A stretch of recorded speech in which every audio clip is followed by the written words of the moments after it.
Okay,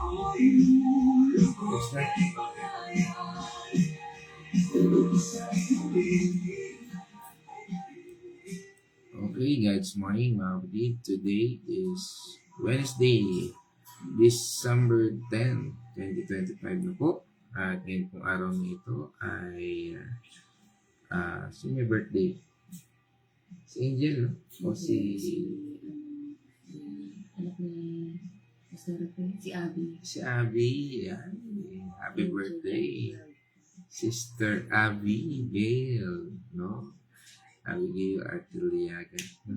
Sabi, isang mapagpalang umaga, kapatid, at happy birthday. At yan, kasama natin si Naywini Patuan. At yun po, araw na ito, araw ng Wednesday, December 10. Happy birthday, Abby. Yan. At yun po ay ang dating topic ngayon ay mula po sa Isaiah chapter 7 verse 14, ang isa sa mga popular verse din, ano. Ito po yung pamagatan natin, siyempre, Emmanuel, no? The name that reshapes history and hearts, no. At hindi na natin pakatagalin, no. Tayo po ay muli, pangungunahan po tayo ng ating partner para sa pangunahan tayo sa pagbabasa ng talatang ito. At pangunahan po tayo sa pananalangin. God's morning mga kapatid, tayo po ay babasa ngayon sa Isaiah 7 verse 14. Dahil dito, si Yahweh mismo ang magbibigay sa inyo ng palatandaan. Maglilihi ang isang dalaga at magsisilang ng isang sanggol na lalaki at tatawagin sa pangalang Emmanuel. Tayo po ay manalangin. Hallelujah, O Lord. Maraming salamat po sa umagang ito na maging pinagkaloob sa bawat isa sa amin, Panginoon. Maraming salamat po sa proteksyon na ipagkakaloob mo. At ganoon din po, Panginoon, sa pagsama sa amin sa iyong banal na Espiritu upang maunawaan namin ang lubusan ito, Panginoon. Ito mga salita mo na aming pag-aaral.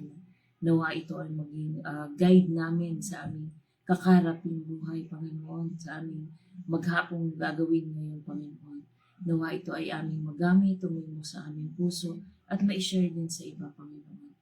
Maraming salamat po sa knowledge at wisdom na ipagkakaloob mo sa bawat isa sa amin. At ganoon din po, Panginoon, sa lahat po na makakarinig ng iyong mga salita, Panginoon.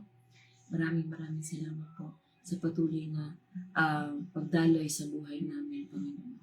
Maraming salamat po at ang lahat ng ito ay aming ipinapanalangin sa pangalan ng inyong anak na si Jesus.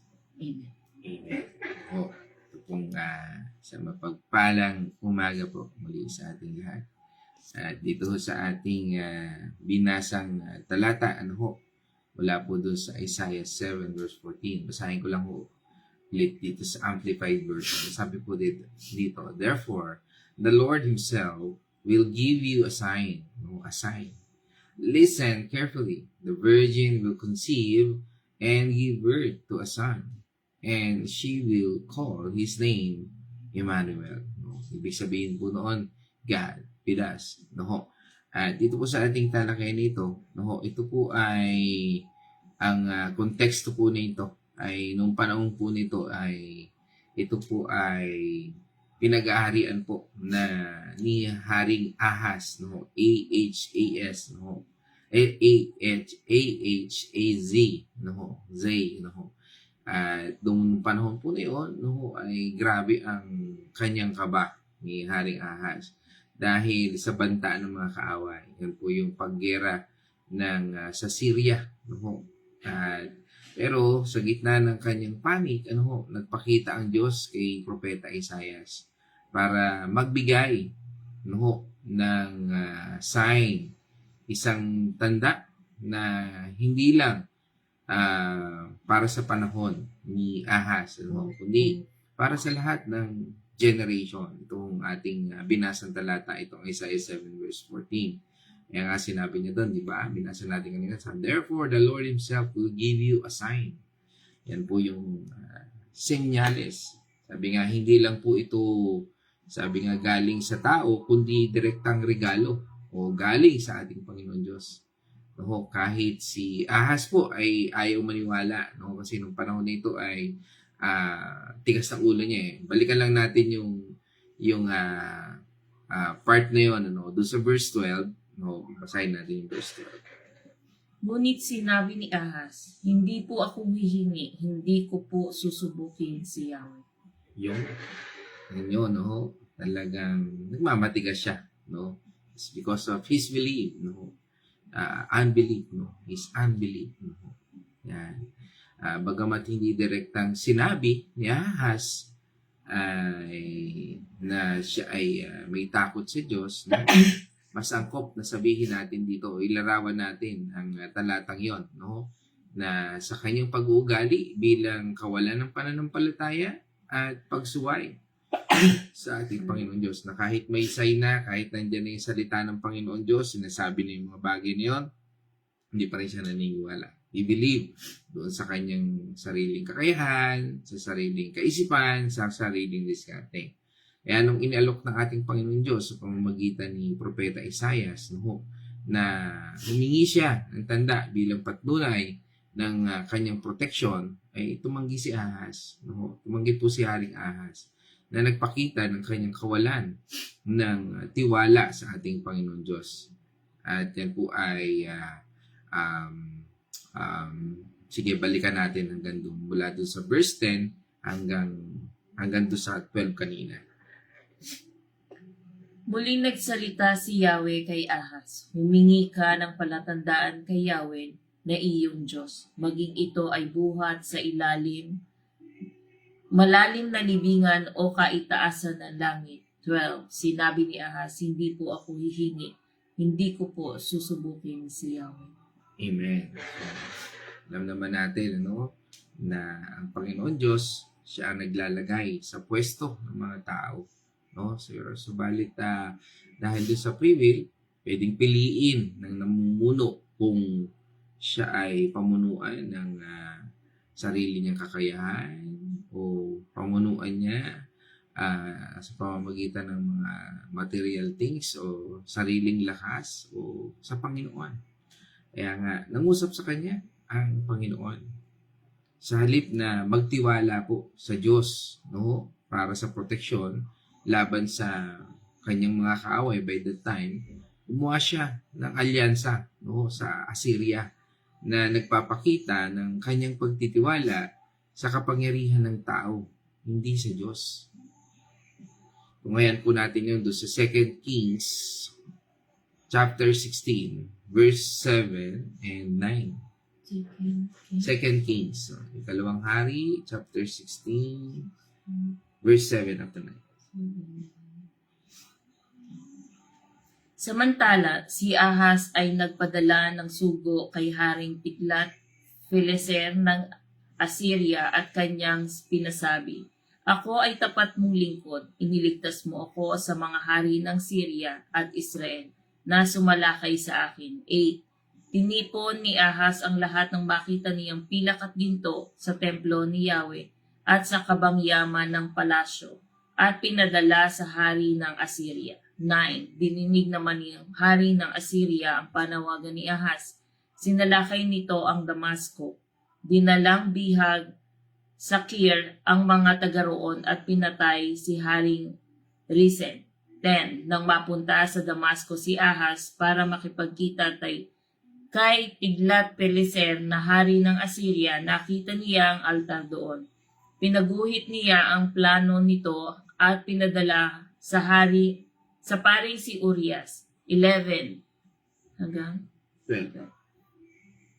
Ginawa naman ni Urias ang altar ayon sa plano ni Haring Ahas at ito'y ipinatapos niya bago makabalik ang hari. 12. Pagdating ng hari mula sa Damasco, pinagmasdan nito ang altar, nilapitan nito, umakyat siya sa may baitang. 13? Hindi na. Yan 12 lang. No. Yun po ang pangyayari doon. No. Kaya nga, sa halip na magtiwala, no, ay nagtiwala siya sa tao, sa lakas ng tao.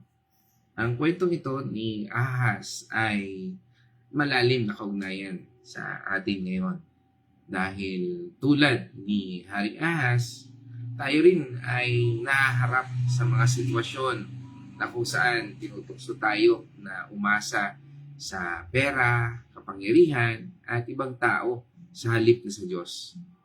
Pinapakita po nito sa kwentong ito ni Haring Ahas na ang pananampalataya at pagsunod sa Diyos ay mas mahalaga kaysa sa political na alyansa o pansariling interes.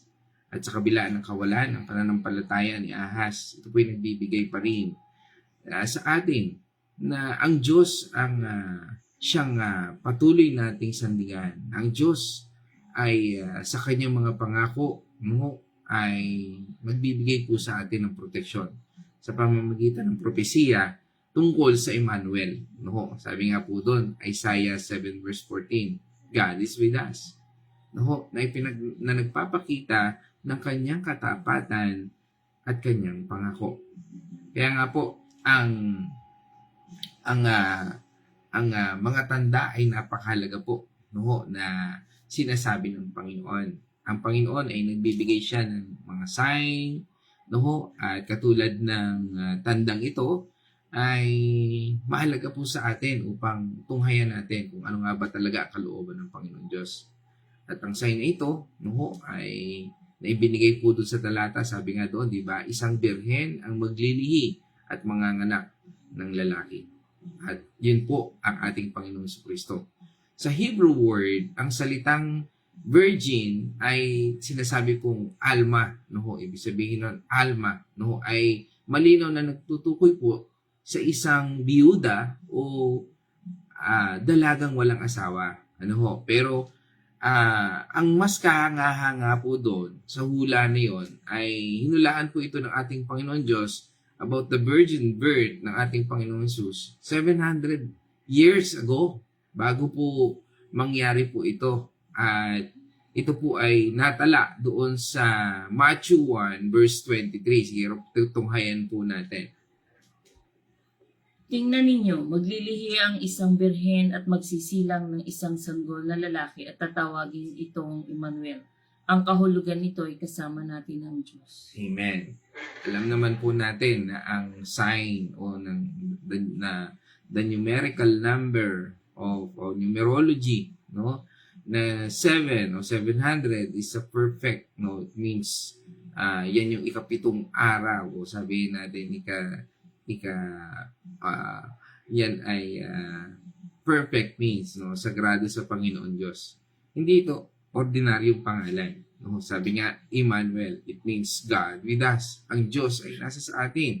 Hindi lang ito simbolo, ito ay katotohanan na ang Diyos na nagkatawang tao ang siyang nagdala ng pag-asa sa sanlibutan ito. Kaya nga po sabi sa atin doon sa John 1 verse 14. Verse 14.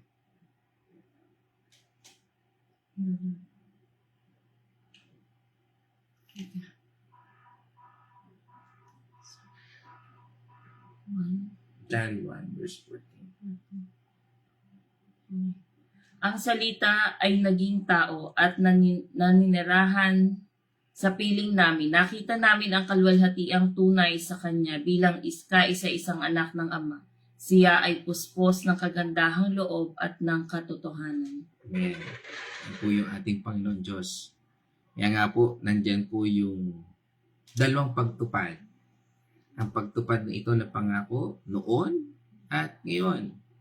Sa panahon ni Ahas, may immediate fulfillment ang hula. Na maaring iniisip by the time, na maaring posible ni mga posibleng anak po yan ni Isaias o isang batang simbolo. No? Pero ang ultimate fulfillment po ay ang ating Panginoong Hesus. Sa bagong tipan, sinabi po sa Matthew na si Jesus ang tunay na Emmanuel. Doon po sa Matthew 1 verse 23 na binasa natin kanina. Siya ang Diyos na nagpakumbaba para manirahan sa gitna natin at magdala ng kaligtasan at ipakita ang pag-ibig ng ating Diyos Ama. Bakit nga po ba mahalaga ang pangalang ito na Emmanuel o God with us? Sa kasaysayan, binago po ng ating Panginoong Hesus ang takbo ng mundo. Ang kamatayan niya ay, sabi nga, ay naging muling pagkabuhay. Ito po ang siyang nagbukas ng daan sa eternal life. Imagine natin, no? Di ba, ang kamatayan ay kinatatakutan before. Pero ngayon, ang kamatayan, kung ikaw ay, sabi nga ay, naniniwala at nananampalataya sa ating Panginoon Kristo, may buhay na walang hanggan. Ikaw ay mabubuhay muli. Kaya sabi doon, di ba, ng isa sa mga heart ng ating Biblia, no? Ay mula po sa John 3:16. Sige, basahin po natin. Sapagkat gano'n na lamang ang pag-ibig ng Diyos sa sangkatauhan, kaya't ibinigay niya ang kanyang kaisa-isang anak upang ang sinumang sumampalataya sa kanya ay hindi mapahamak kundi magkaroon ng buhay na walang hanggan. Amen. Gayon na lang. Ano po? Ang pag-ibig ng Diyos. Kanino? Sa atin. Kaya ibinigay niya. Grabe, no? Ibinigay niya ang kanyang kaisa-isang anak. Bugtong na anak. Mahal na anak. Upang hindi tayo mapahamak. Hindi magkaroon tayo ng buhay na walang hanggan. Isang regalo na higit pa sa material thing. Nakatulad ni Ahaz, mas pinili niyang maniwala sa mga material things sa buhay niya. Lakas, pera, kayamanan, na hindi naman madadala pag ikaw ay namatay. Subalit, ang handog na ito ng ating Panginoon Diyos ay isang katiyakan ng isang Emmanuel sa buhay natin. Na kahit tayo mamatay, is still the Emmanuel, God with us. Kaya nga sa puso natin, ang pangalang Emmanuel ay personal. Kahit sa mga broken moments natin, o sabihin natin sa panic moments na katulad ni Ahaz, o sa lungkot, no? Andyan ang ating Panginoon Diyos. Andyan ang ating Panginoon Kristo. Andyan ang Banal na Espiritu. Hindi niya tayo iiwan. Diba sabi nga po sa atin ng Hebrews 13 verse 5. 13 verse 5.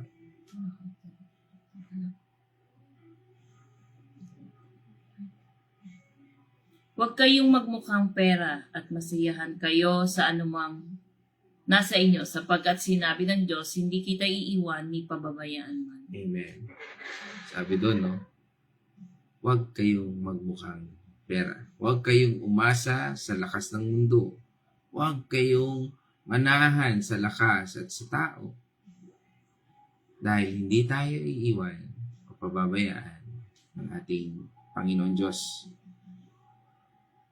Paano ba tayo dapat tumugon sa ating pinag-aralan ito ngayon? Kapatid, this is the moment. Hindi lang para sa mga matagal na mananampalataya o bago mananampalataya o hindi pa nananampalataya. I-renew natin ang ating puso. Maniwala tayo sa pangako ng Diyos. Na kung ang Diyos ay tapat sa propesiyang ito, tapat din siya sa bawat salita na nasa sa atin ngayon. Ano nga ba ang mga salitang yan na nasa iyo ngayon? Mga pangako ng Diyos sa ating buhay. Tanggapin po natin ang kanyang presensya. Ang presensya ng Diyos ay kung kahit nasaan tayong lugar, hindi niya tayo iiwan, hindi na tayo pababayaan. Hindi lang siya God up there. Hindi lang po siya nandun, hindi po siya malayong Diyos. Siya po yung Diyos na with you, with us, na laging kasama natin. And even up to this moment, kasama po natin. Kahit po sa ating pag-aaral, sa trabaho, sa pamilya, at kahit sa mga quiet battles natin. Nandun po siya. Nandun ang Emmanuel. He is our Emmanuel. God with us. Kaya nga po, laging may pag-asa. Tulad ng paggamit ng Matthew sa Isaiah 7 verse 14, Matthew 1 verse 23, para ipakilala ating Panginoong Hesus, tayo rin ay dapat maging living testimonies ng ating Panginoong Hesukristo. Ang sagot sa takot at kasalanan ng mundong ito. Huwag nating isipin na tayo ay biktima, kundi lagi nating isipin, we are victorious. Remove in our mind and in our heart na tayo ay biktima ng sitwasyon. Para bang lagi natin tinatanong, bakit ko ba nararanasan ng mga bagay nito? Tandaan natin, God is with us. God with us. No? Isang bahagi ng minsan, may isang kwento. Actually, naibahagi ko rin ito at napanood ko po ito sa isa sa mga inspirational small clips ng Facebook. May isang kwento, may isang hari. At yung haring ito, meron siyang alipin. At yung kanyang alipin ay kada makakasama niya, sabi niya is, God is good all the time. All the time, God is good. Isang araw sila po yung nangaso. Kasama niya yung kanyang alipin. At ang dami nilang nahuli, mga hayop na kanila pong napangasok. Dahil sa tulong ng alipin, ay tinanong niya, kumusta? Sabi ng alipin, God is good all the time. All the time, God is good. At pagkatapos po nun, mga ilang araw ulit, sila po ay nangaso. Pero hindi niya na isinama yung alipin. Sabi niya, maiwan ka na muna dito at ikaw magbantay. At habang nangangaso yung hari kasama yung iba pang mga alipin, ay nagkaroon ng aksidente. At doon sa aksidente yun, naputol yung daliri ng hari. Putol, kasi naputol yung daliri niya. At pagbalik niya, ay tinanong niya yung alipin. Ang sagot sa kanya yung alipin, God is good all the time. All the time, God is good. At dahil doon, nagalit yung hari. Sabi ng hari, kulong ka. Hindi siya pinapatay, kinulong siya. Dahil sa kinulong siya, nagumaling na yung hari, nangaso ulit sila. Sa kanilang pangangaso, napunta po sila doon sa mga cannibal. At long story short, nagkaroon ng labanan, sila ho ay nabihag ng mga cannibal. Dahil sa mga cannibal ito, nangangain sila ng tao. Niaalay nila yun sa kanilang Diyos, yung Diyos ng mga cannibal. Naubos na yung kanyang mga tauhan, siya na lang yung natitira, yung hari. At nung ini-inspection na siya para siya ikainin na at ialay, nakitang putol yung kanyang daliri. Kaya sabi nung cannibal, hindi ka pwedeng ialay kasi kulang ka. Hindi ka kumpleto. So, to cut the long story short, siya bugbog na bugbog, siya pagod na pagod, gutom na gutom. Pinalaya siya. At nung nakauwi na siya, pinatawag niya yung alipin. Ang sagot sa kanya nung alipin, God is good all the time. All the time, God is good. Nagalit ulit ang hari. Bakit gano'n? Alam mo nang namatay ang mga kasama mo. Alam mo nang pagod na pagod ako, na gulpi ako, tapos gutom na gutom, pagod na pagod. Bakit sinasabi mo pa rin God is good all the time? Nagpaliwanag yung alipin. Sabi niya, alam niyo mahal na hari, kung hindi niyo po ako kinulong, maaaring kasama po ako ng mga alipin na kinain po ng cannibal. Nga naman, Kaya God is good all the time, God is good. At sabi nga niya, kung hindi po naputol yung kamay ninyo o yung daliri ninyo, siguro kinain na rin ho kayo. Kaya po nasabi kong God is good all the time. All the time, God is good. Moral lesson, mga kapatid. Malimit, tinitingnan natin ang sitwasyon natin na parang tila ba hindi natin nakikita yung pagkilos at paghipo ng Diyos sa ating buhay. Tandaan po natin, sa bawat paggising pa lang sa araw na ito, ang Panginoon Diyos ay may hinanda ng proteksyon para sa bawat isa sa atin. Na kung minsan, sinisisi natin siya sa mga bagay na hindi naman niya kontrolado, kundi kontrolado ng ating isip. Minsan kasi, pinipili nating maging matigas ang ulo, pinipili natin na suwayin siya, subalit ang kanyang probisyon nandun pa rin.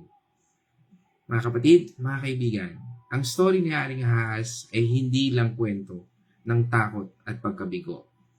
Ito'y reminder sa atin na ang Diyos ay laging mas malaki kaysa sa anumang krisis na meron tayo ngayon.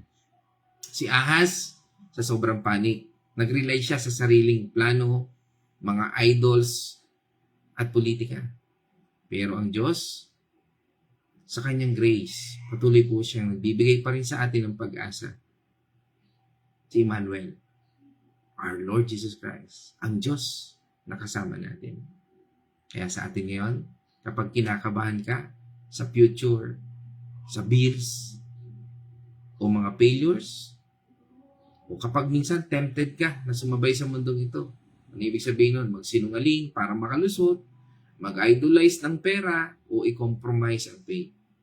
Kapag minsan feeling mo na nag-iisa ka sa labanan, tandaan mo,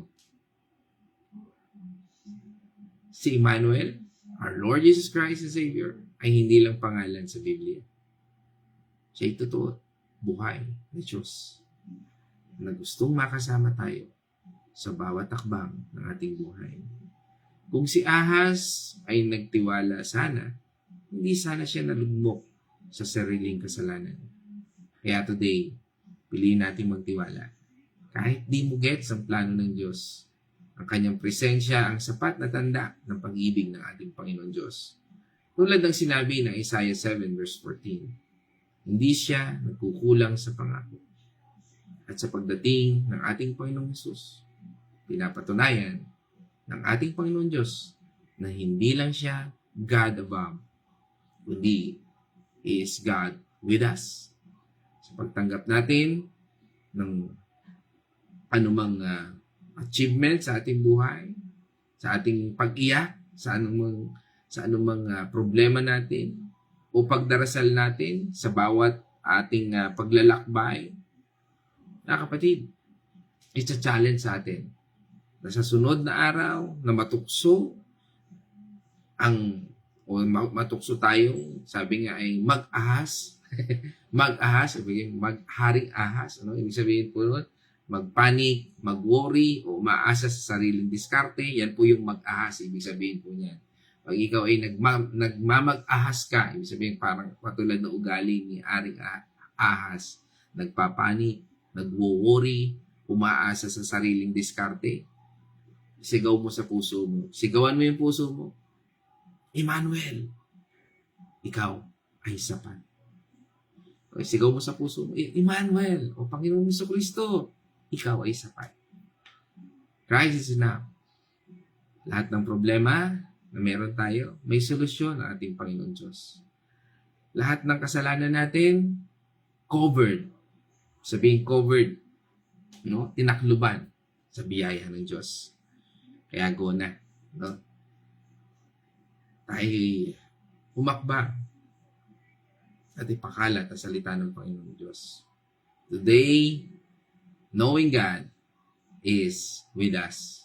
Kaya mga kapatid, ang takot ni Ahaz ay naging lesson. Ang pangako ng Diyos ay naging solusyon. Ang ating Panginoong Hesus, ang Emmanuel, ang Diyos na kasama natin hanggang ngayon. Huwag kang mag-ahas. Maging faithful ka. Purihin natin Panginoon Diyos. At ngayon naman tayo po'y dadako sa Venice Reflection. God's morning, mga kapatid. Daming message noon. Ito pong napag-aralan natin ngayon dito sa Isaiah 7 verse 14. Ito po ay nagpapaalala sa atin na kahit sa gitna ng pagsubok, tayo ay dapat tayo ay alalahanin natin na ang Panginoon ay nasa sa atin. Sa buhay po natin, hindi nawawala ang mga pagsubok at problema. Parang kasaysayan po ng Israel. Noong panahon na maraming panahon na lagi sila ay nanganganib. Dito po sa ating napag-aralan ay nagbibigay ng pag-asa na kahit sa gitna ng krisis, merong tayong Diyos na nagbibigay ng tanda ng kanyang presensya at tulong sa sarili kong buhay kapag naharap ako o tayo sa lahat ng pagsubok itong talatang ito ay tandaan natin na hindi tayo nag-iisa. Kasama natin ang ating Panginoon. Ang pangalang Emmanuel ay may malalim na kahulugan para sa atin. Ito ay nagpapaalala na ang Diyos ay laging kasama natin sa bawat sandali ng ating buhay. Hindi niya tayo pinababayaan sa mga panahon ng kalungkutan, pagkabigo, o pangangailangan. Ang pag-alala na kasama natin ang Diyos ay nagbibigay sa atin ng lakas at kapanatagan. Bilang isang Kristiyano, naniniwala po ako na itong napag-aralan natin ito ay tinupad na ni Jesus, na si Jesus ay si Emmanuel. Ang Diyos ay sumaatin.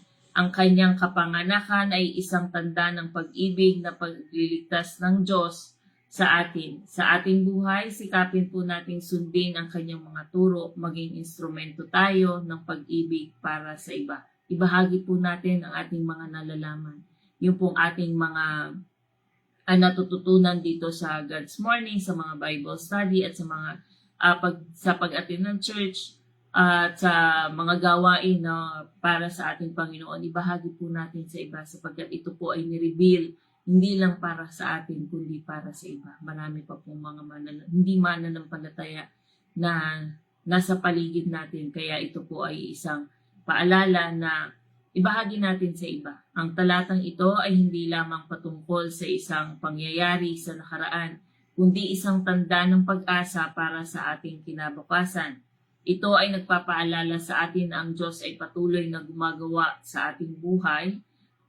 Sa bawat araw, may mga tanda ng kanyang presensya at pag-ibig kung tayo'y marunong tumingin at makinig. Hindi lang po yung sarili nating mga gawa ang ating sundin. Tayo po ay humingi ng gabay sa ating Panginoon. Ito pong talatang ito ay nagbibigay sa atin ng inspirasyon, pag-asa at pananampalataya. Ito'y nagpapaalala sa atin na hindi tayo nag-iisa. Kasama natin ang Diyos at mayroon tayong pag-asa sa gitna ng pagsubok. Kaya kung tayo po ay dumadanas sa mga pagsubok na hindi natin naiintindihan, maging kagaya po tayo noong alipin na palagi nila ang sinasabi na God is with us. God is good. God is good all the time. All the time God is good. Maaring hindi po natin nalalaman ngayon kung ano yung purpose, bakit tayo dumadanas sa sitwasyon na yun, pero i-reveal din po yun ng Panginoon. Hayaan po natin na i-guide tayo ng Panginoon yung mga buhay natin, isanggunin natin sa Kanya. At hayaan po natin na siya mag-drive ng buhay natin. Nang sa ganon, tayo ay hindi masyadong mabigatan at kailanman po ay hindi tayo pababayaan ng ating Panginoon. Sabi nga po, ang pangalang Emmanuel, kasama natin ang Diyos. So, yun lamang po. Maraming salamat po and God bless sa inyong lahat. Amen. Praise God. At tayo ngayon dadako sa comment section. No? Ang dami Oo, ang dami nating yan. Kanina po tayo ay pinangunahan ni Nay Winnie, no? Pero dito sa ating comment section ay nandito ang kaunahan dito ay si Nay Edna, no? Ang Arocena family dyan po sa Liliw, Laguna. Yan. So, mapagpalang umaga po. Yan. At yun, kasama rin natin ang ating pagbati dyan sa Liliw, Laguna, sa Arocena family. At syempre sa Patual family dyan sa Villa Escudero.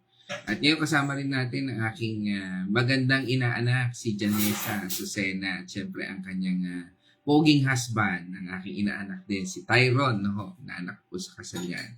Yan dalawang aking inaanak niya. Kasama po natin si Janessa at Tyron, si Mr. and Mrs. Azucena. Aming inaanak pala, sorry. Nag-apila yung ninang. Okay. So yan po, isang mapagpalang umaga sa aming mga mahal sa buhay. Yan. Yan.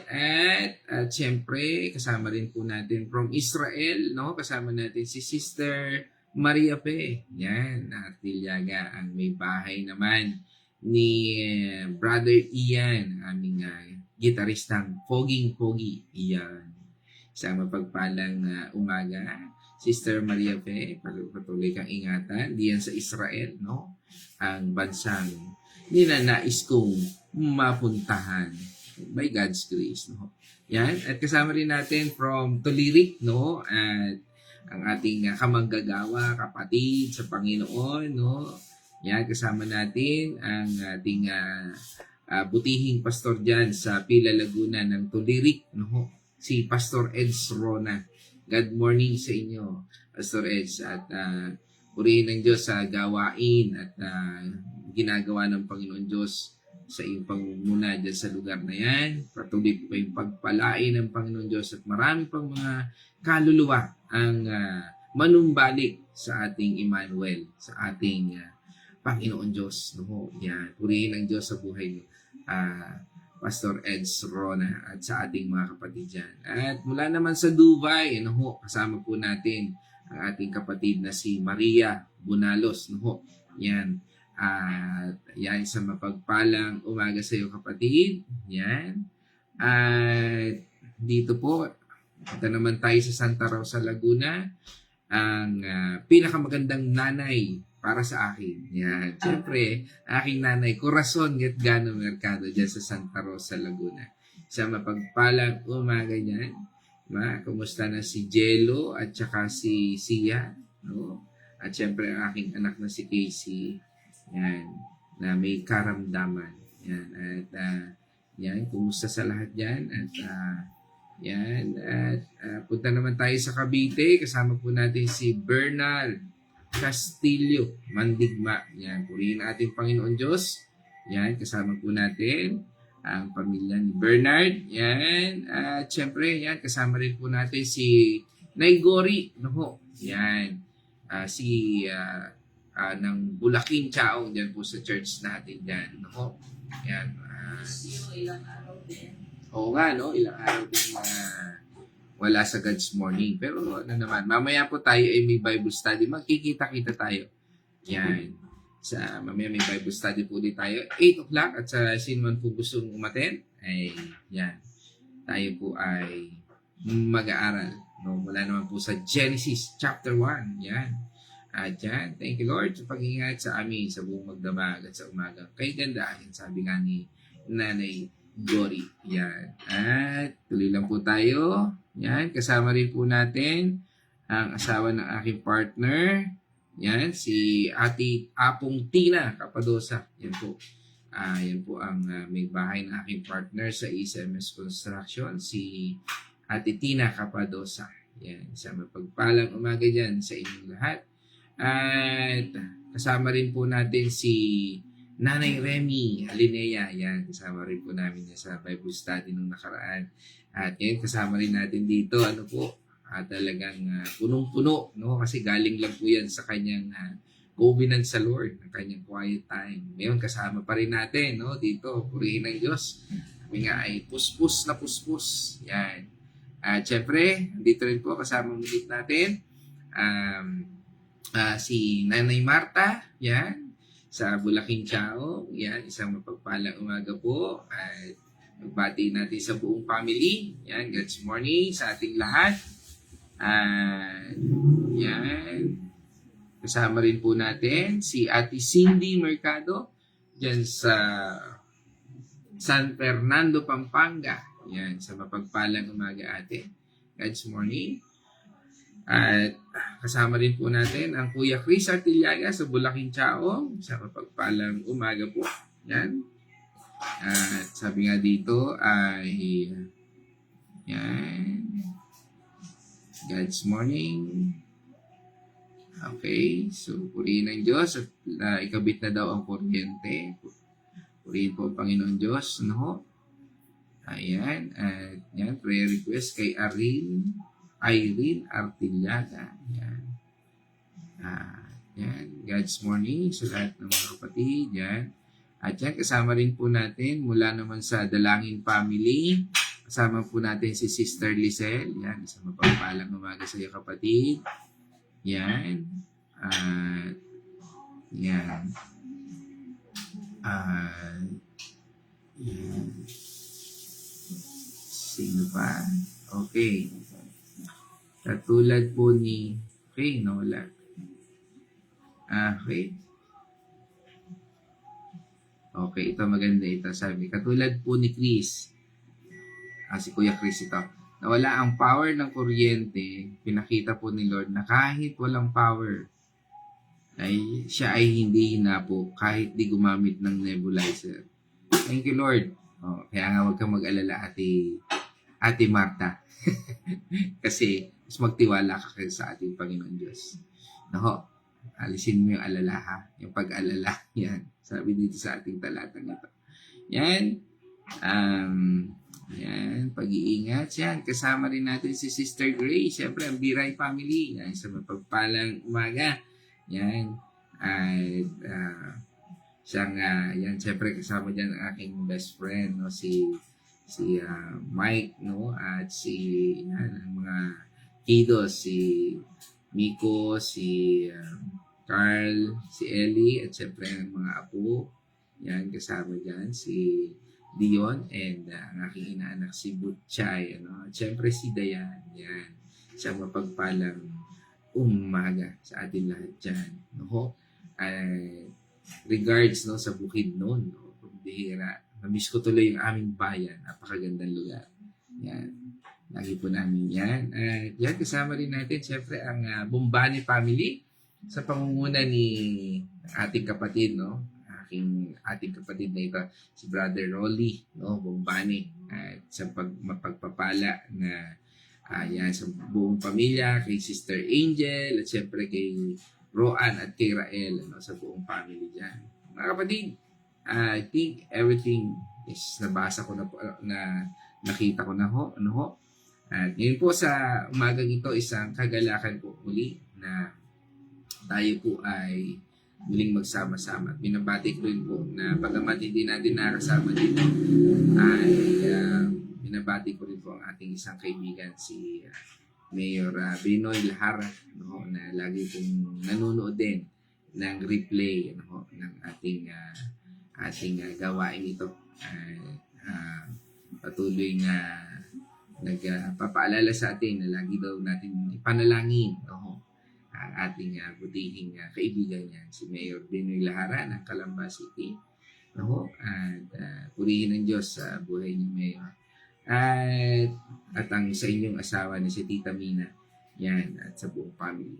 Okay, so ngayon po araw na ito, tayo po ay dadako sa ating pagtatapos at tayo po ay mananalangin. Let's pray at sambahin po natin ating Panginoon Diyos at damin po natin ang kanyang presensya. Tayo po ay manalangin. O manaming Diyos na makapangyarihan, kami po ay muli nagpapasalamat sa hiwaga ng iyong salita na siyang nagbibigay sa amin ng kalinawan upang kami ay magpatuloy sa aming buhay na may pag-asa at pananampalataya na hindi katulad ni Ahaz na nanahan sa mga material things at sa mga tao at sa mga pagkilos ng mundong ito. Kami po ay nagpapasalamat, Panginoon, dahil binigyan mo kami, Panginoon, ng pag-asa upang magtiwala lamang sa iyo. At sa iyong patnubay ay gawin namin, Panginoon, ang nararapat na tugon sa iyong patnubay na ito. Muli sa lahat ng ito, kami po ay patuloy na sumasamba at patuloy na umaasa sa iyong kapangyarihan. Bigyan mo po kami ng lakas upang lubos na magtiwala. Bigyan mo po kami, Panginoon, ng tamang paggamit ng bawat oras namin upang kami, Panginoon, ay patuloy na maranasan ang iyong presensya sa bawat oras ng aming buhay nito. Muli sa lahat ng ito, Panginoon, ang iyong paalala na kailanman hindi mo kami iiwan at pababayaan. Salamat, Panginoon, sa muling pagpapaalala at sa gabay na aming Panginoong napakinggan. At patuloy namin idinadalangin na sa iyong patnubay at gabay, ikaw po maghari sa aming buhay. Sa lahat ng ito, Panginoon, papuri at pasalamat sa katagumpayan ng iyong pagkilos sa aming buhay. Again, Lord, we are not a victim, but we are victorious, Lord.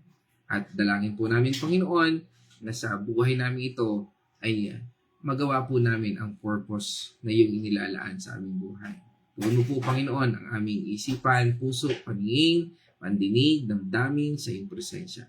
Muli sa lahat ng ito, salamat sa iyong patnubay, salamat sa iyong kagalingan, salamat sa iyong probisyon, At salamat sa lahat ng iyong gagawin sa aming sa araw na ito, sa aming buhay nito. Pakita mo sa amin, Panginoon, ang iyong pagkilos, Panginoon, at patuloy kaming manahan at purihin ka sa aming buhay.